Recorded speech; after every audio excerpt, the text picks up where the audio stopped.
Kako bi zvučala Jelena Karleuša da ima Instagram i da zna da pjeva?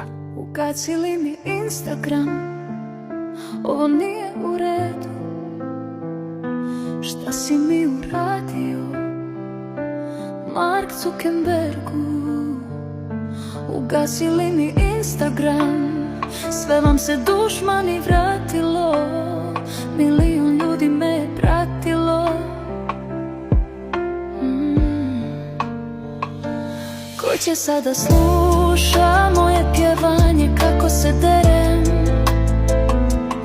moje mišljenje kada na usta serem. Mislila sam da sam bitna, a sad vidim da sam sitna.